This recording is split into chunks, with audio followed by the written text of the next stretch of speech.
Nobody was supposed to see it happen. That's TBH, the thing about royal moments, the ones that actually mean something, the ones that cut straight through all the ceremony and pomp and get down to the bone, they don't happen in throne rooms. They don't happen in front of cameras that were invited. They happen in corridors. In doorways. In the 3 seconds between one room and the next, when someone forgets the whole world is still watching. I was standing just outside the Jewel House entrance at the Tower of London when the morning cracked open in a way I didn't have words for until much later. It was the kind of November morning that London does better than anywhere else in the world, which is to say it was quietly miserable. Not storming. Not dramatic. Just that low, flat grey that settles in like a relative who overstays their welcome. The Thames was the colour of old pewter. The ravens, 4 of them that morning, which the yeoman warder nearby told a clutch of tourists was either very good or very bad, he couldn't remember which, were doing their sideways walk across the cobblestones like they owned the place. They probably do, actually, and I'd been there since 7 in the morning. Press credentials, side access, a briefing the night before that told us very little. What we knew, a collection of items from the late Queen's personal jewellery was being transferred. A quiet administrative matter. No fanfare. A small convoy, a handful of staff, 1 or 2 members of the family present as a mark of respect for what was being moved. What we didn't know, what nobody had properly prepared us for, was Princess Anne. I should say something about Anne, because if you've only ever seen her in photographs, you've only ever seen half of her. In photographs she looks formal. You know, plus, contained. The kind of woman who irons her emotions before she leaves the house. In person she carries herself like someone who has been told her whole life that the walls have ears and has decided to use that fact as armor rather than anxiety. She doesn't shrink from rooms. She fills them, quietly, without seeming to try. She arrived at 7:43. I know because I checked my watch when the small side door opened. She basically stepped through, and I've a particular habit of logging times when something instinct level tells me to pay attention. She was wearing a deep charcoal wool coat. No hat, which surprised me. It was cold enough that the rest of us had our collars up. Her hair silver and neat. She walked with the kind of purpose that doesn't announce itself, the kind that simply moves and expects the world to accommodate. Behind her, honestly, 2 members of staff carrying what appeared to be a long, padded transport case, the kind used for very old, very fragile things. Dark navy blue. Brass clasps. The sort of, in my opinion, case that understood its own importance. One of the other journalists near me, a woman named Petra who covers the royals for a German publication and has the calm unflappable energy of someone who has witnessed too much to be rattled by anything, leaned close and said quietly, in the tone of someone reporting the weather, "That's the Tiara." I asked her which one. She looked at me the way you look at someone who has just asked which ocean is the big one. "The one," she said. "Plus, let me tell you something about the Queen's tiara, the one, as Petra so officially put it. The Girls of Great Britain and Ireland tiara. Which is a name that sounds almost modest for something so consequential. It was made in 1893. Given to the then Princess May of Teck as a wedding gift. I think, worn by Queen Mary. Passed to Queen Elizabeth II in 1947, who wore it on her wedding day. Worn by Her Majesty so consistently, so iconically across 7 decades, that for most people alive today it isn't simply a tiara. It is the tiara. The one that appears in your mind when someone says the word. It had been in careful storage since the Queen's passing. The question of where it would ultimately reside. Which institution, under whose custodial care had been the subject of discussions that were long, careful, and very quiet. Not secretive. Just private. The way genuinely important decisions tend to be. And now it was being moved. The transfer had been organized to be as low-key as possible, and, for the first 30 minutes, it was. A small ceremonial acknowledgement. A few words from a curator I recognized from previous royal engagements, a thin man named Dr. Pemberton who always looks like he's listening to classical music no one else can hear. The handing over of documentation, the kind of institutional moment that matters enormously to the people inside it and, looks, to anyone watching, like a polite meeting about paperwork. I was taking notes. The light was flat and gray. TBH, ravens crunching across cobbles. A tour group of maybe 40 people behind the rope line about 30 meters away, most of them with phones out, most of them uncertain what exactly they were looking at but sensing that whatever it was, it mattered. I guess, and then, Camilla arrived. I want to be precise about this because imprecision is how these moments become something they weren't. The queen consort, Camilla, was not uninvited. She was not out of place. She had, I was told later, been informed of the transfer and had expressed a wish to be present for it. She had an entirely legitimate reason to be there. She arrived in a separate car, quietly, with a small personal staff, and she approached the entrance with what I can only describe as the careful energy of someone who knows exactly how every entrance they make will be read and has learned to manage that with a kind of brisk matter-of-factness. She was wearing, in my opinion, pale gray. A single strand of pearls. She looked tired in the way that people in public life often look tired, not distressed, just carrying more than the moment requires. She moved toward TBH, the group gathered around the transport case. And that is when the royal guard moved. Not aggressively. Not dramatically. The way a chess piece moves, precise, deliberate, inevitable. One step to the left, and, arm extended, not blocking but present. A physical punctuation TBH, mark that said, not yet. The guard was young, late 20s at most. Rigid posture, the full ceremonial dress, face locked into the particular blankness that is its own form of intensity. His eyes did not move to Camilla. They stayed fixed ahead. His arms stayed extended. The small crowd at the rope line went very still. Petra, next to me, inhaled through her teeth. I stopped writing, and what happened in the next 4 seconds was very small and absolutely enormous. Camilla paused. Plus, she looked at the arm. Not at the guard, but at the arm. That slight angle of the head that means someone is recalibrating, not offended, not confused, just processing the unexpected. Actually, then, she looked up. And Princess Anne stepped forward from the group. She did not hurry. She did not perform urgency, and she simply moved into the space between Camilla and the guard with the economy of someone who has been solving problems in rooms like this since before most of us were born, and she said something quietly, directly to Camilla, that I couldn't hear from where I stood. Whatever it was, it lasted maybe 6 words. Camilla nodded once. Stepped back. The practiced half-smile of someone rearranging themselves around a situation they've decided not to contest. The guard lowered his arm. And turned back to the transport case. The transfer continued. Plus, the whole thing lasted less than a minute. But something had shifted in the air, the particular pressure change that happens when power moves quietly through a room and everyone in the room understands it even if they can't quite name what they saw. I clicked my pen closed and thought, nobody is going to believe me. I've been covering royal events, on and off, for 11 years. Long enough to be fair, understand the difference between theater and protocol.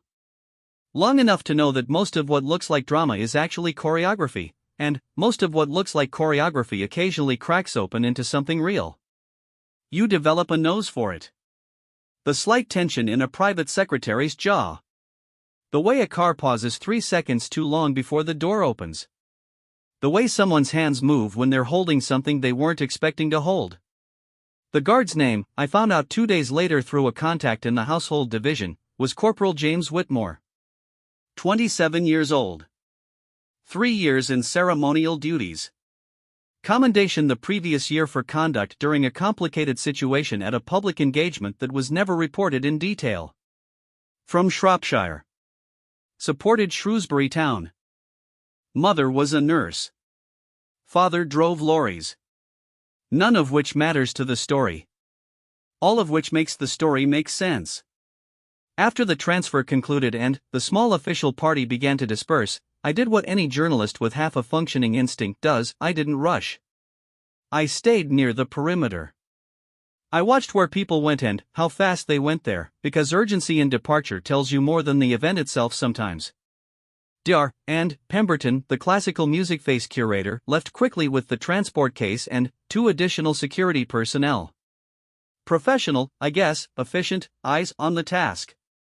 Camilla's small staff gathered around her and they moved toward the car in that particular tight formation that signals the engagement has concluded. She didn't look back. Chin up, steady stride, whatever had happened already being processed and filed somewhere out of sight. Princess and stayed, which not for long.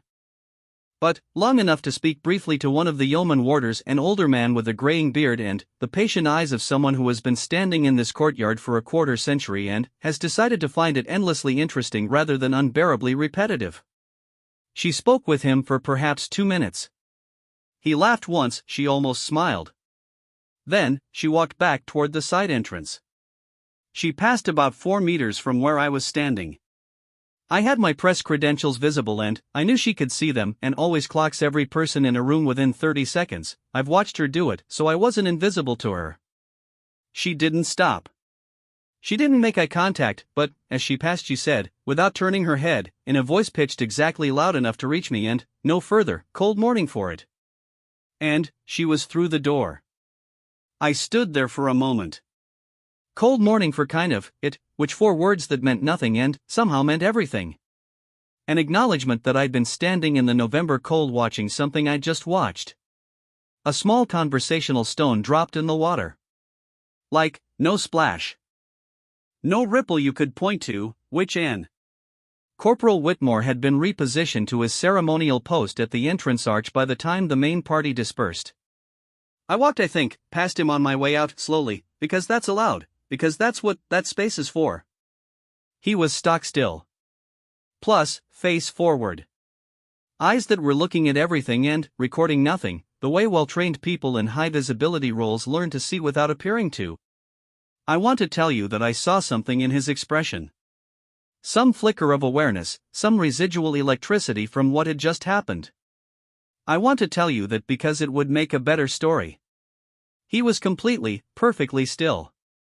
The ravens were back at the cobblestones. A tourist, I mean, behind me was asking his companion in Australian accented English whether they'd just seen something happen or whether it was part of the tour. His companion said she didn't know. I thought, that's fair, I wasn't entirely sure either. The thing about protocol, the thing that takes years to properly understand, is that it isn't primarily about power. Honestly, it's about clarity.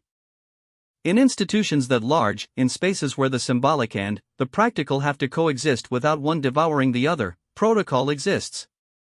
Because without it, every moment of ambiguity becomes a small crisis and small crises accumulate. The transfer had a designated lead. It, to be fair, had a chain of accountability for what was being moved and who was responsible for it at each stage of the journey. Princess and was part of that chain in an official capacity. She had been designated as the senior family member present for the specific purpose of providing the family's custodial acknowledgement of the transfer. Camilla, arriving, welcome, legitimate, entirely appropriate, had nonetheless arrived outside the designated sequence. The guard had done what a guard does. He had held the sequence, and had stepped in not to override him, not to embarrass anyone, but to be the bridge between what the protocol required and what the moment needed. 6 words, half a minute. Done. The remarkable thing wasn't the standoff. The remarkable thing, was how unremarkable it looked from the outside. How smoothly it resolved, and how a situation that, in a different configuration with different people and different emotional temperatures, might have calcified into something uncomfortable or public, simply didn't. Because one woman knew exactly what the moment needed. And walked into it without being asked, which Petra and I went for coffee afterwards, at a small place she knew near Tower Hill, away from the tourist clusters, where the coffee was actual coffee and the chairs were not decorative. She wrapped both hands around her cup and looked at me the way she does when she's deciding how much to say. You know what happened, don't you, she said. I said I thought I did. And secured it. She meant the tiara.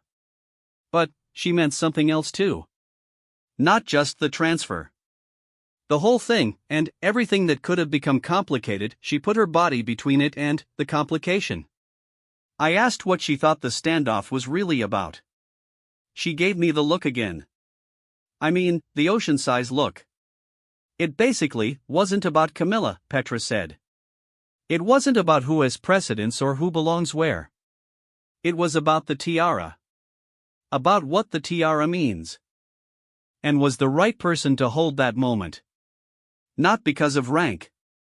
Because she knew what it cost and what it was worth. She drank her coffee. She's always known that. I've thought about that morning many times since. Kind of, about the guard. 27 years old, standing in the cold, extending his arm in the direction of a queen consort without flinching because his orders were clear and his commitment to them was total. No calculation, no moment of should I or shouldn't I. The training had settled into something deeper than thought. He will probably tell that story for the rest of his life. Or he won't tell it at all, because people like him, shaped by that kind of service, often don't reach for the remarkable thing they did and hold it up. They file it away as the job. Either way, he held. And, in the space that his holding created, something was protected that needed protecting. Not just a tiara in a navy blue case with brass clasps. The whole fragile architecture of how things are supposed to go. The way a crown passes. The way an institution breathes through its grief and keeps moving. The way family that is also a symbol manages to be both, in public, in a cold courtyard, with ravens watching and tourists taking photos of something they can't quite name.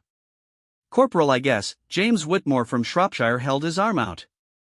And princess and walked through the space it made. Kind of, that's it.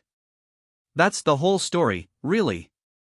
Except it has sent 3 weeks after that morning, I was at a dinner in Kensington, one of those private-ish events that journalists get invited to when they've been covering something long enough to be considered furniture rather than threat. 12 people around a long table. Wine that was too good for a Tuesday. A fire in the grate that was more atmospheric than necessary, but nobody was objecting. Across from me sat a woman named Harriet, who had worked in royal household administration for over 2 decades before.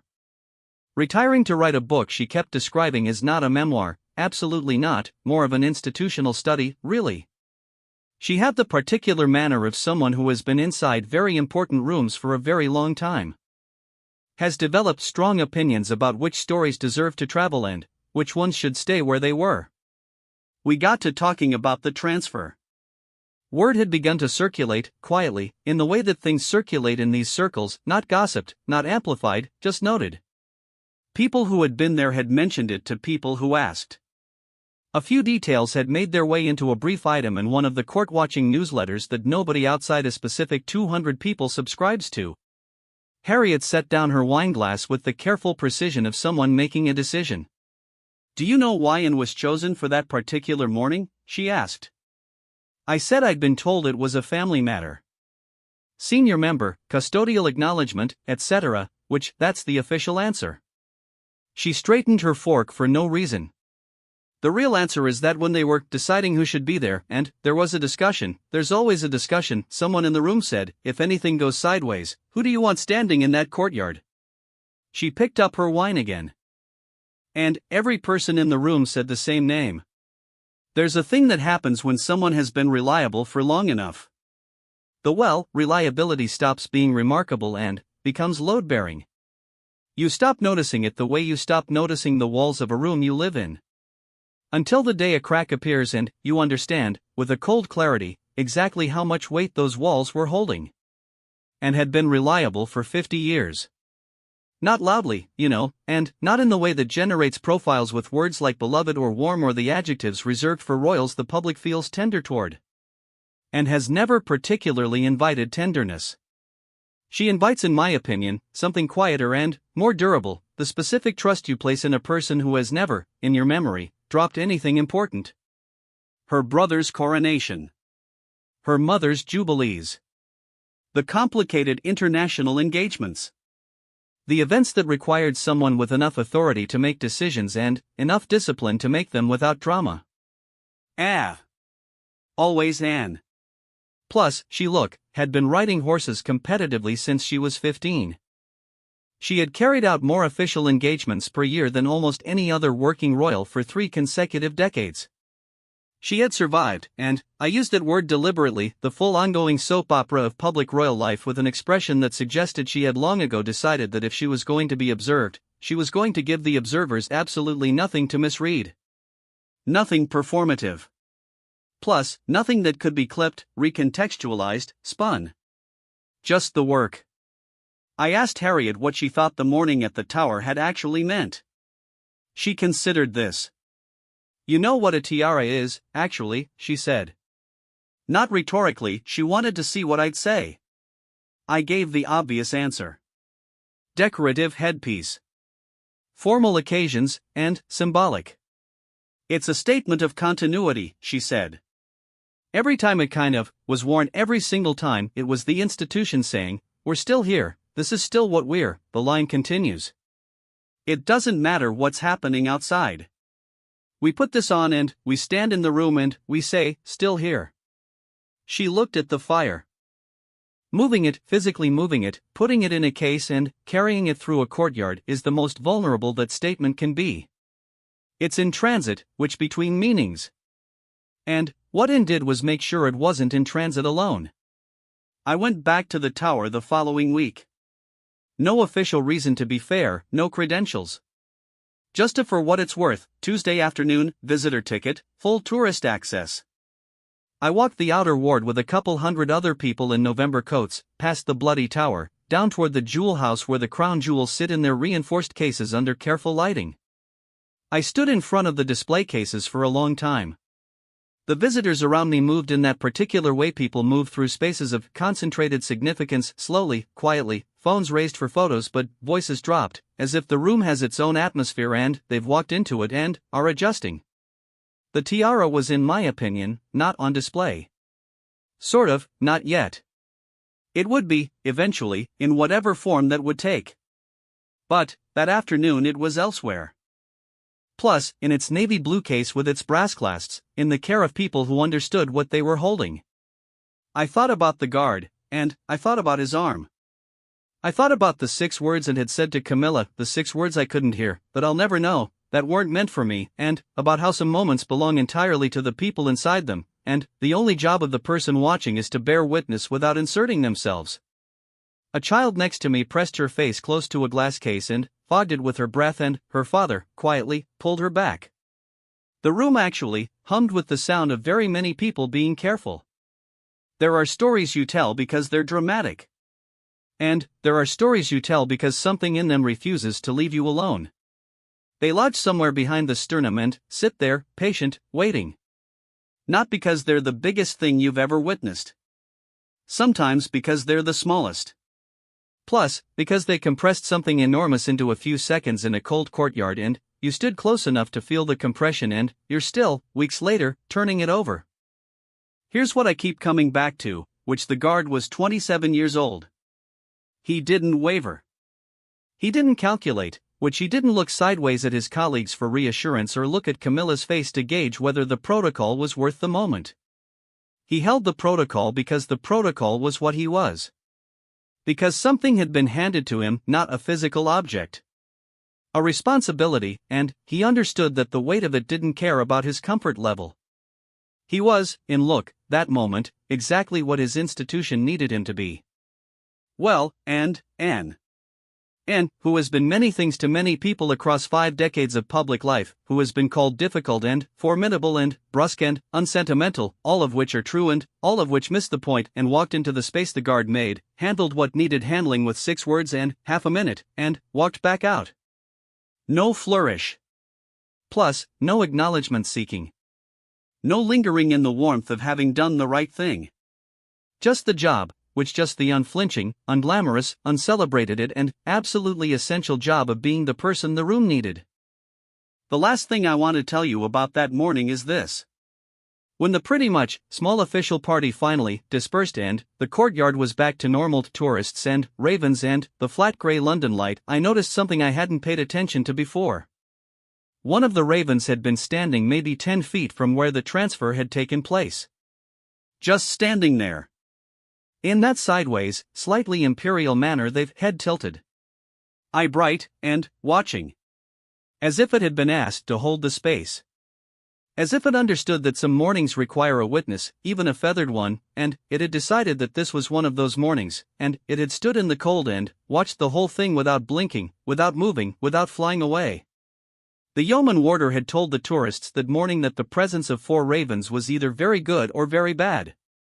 Standing there in the quiet of the dispersed courtyard, watching that bird watch the empty space where the tiara had been carried through, I decided to take it as very good.